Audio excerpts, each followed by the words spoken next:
Hello and welcome to The Digital Divide by Team Bathroom. If you're watching this video right now, you're amongst the 2% of the world that has regular and effective access to the internet. You have a computer, you have broadband internet, you also have the ability probably to post a video like this. Many people in the world have barriers to this type of access. Those barriers include but aren't limited to physical access to the internet or to certain hardware technologies, literacy, they just can't use the technology, and also resources, be them economic or even time to actually engage and learn how to use digital resources. These are just symptoms of a larger problem. There's actually great disparity that exists among socioeconomic classes, ethnicities, and even geographical areas. This is the reasons for the digital divide, the difference between the have and have-nots. Today, for example, in the United States, many people in wealthy suburban areas grew up with computers in their households. Also, they experience computers at their schools and curriculum based on computing. People in rural or urban areas in the United States often don't grow up with computers in the home, and their schools underutilize computers, or they're often not available in a mass amount to be effective.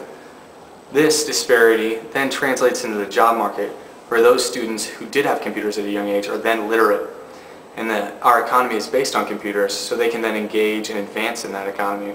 The other students from the urban and rural areas cannot do that. This is also true on a larger scale. Countries that don't have access to these technologies are often underdeveloped. In our fast-paced world that depends on advanced, dependable hardware and software, these countries just don't have the technology to gain access to those kind of markets. Nicole and Nick are going to talk in further detail about specific examples of the digital divide.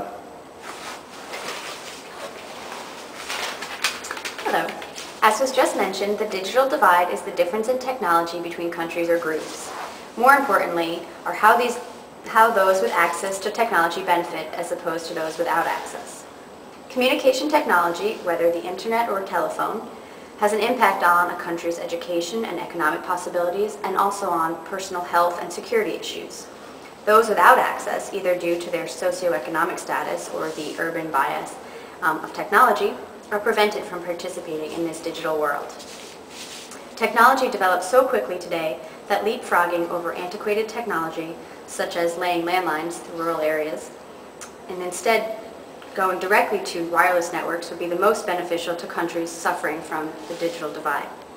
Solutions to reduce this divide will mean cooperation between telecommunication companies and state governments. We need to change the incentives that shape the digital marketplace. We need to show that catering to a lower socioeconomic class and rural clientele will expand the marketplace. Both the client and the producer have the potential to benefit from this new wireless technology.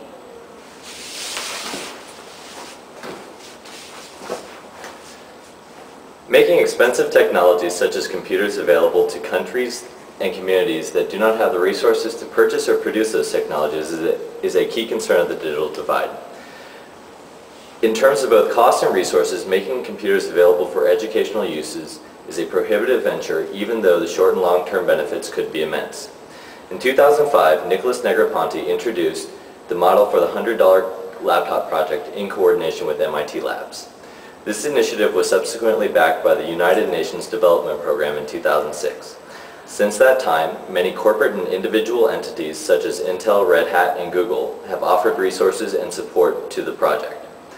One Laptop per Child, as the initiative is now called, was organized as a nonprofit to help see the project through to completion. The OLPC project is trying to address the digital divide through access to educational resources, inexpensive and durable technologies, and decreased dependence on fixed resources.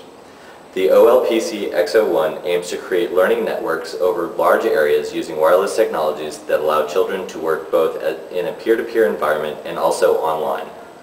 It also uses only open source software that allows users to establish their own level of interaction with the machine itself.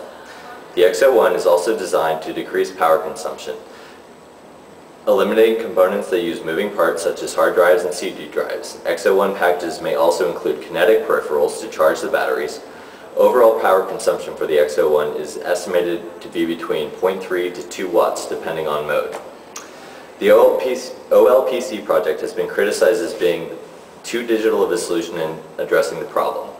Critics charge that non-digital solutions such as schools and libraries are cheaper to implement and can better address the specific needs of the communities that they serve.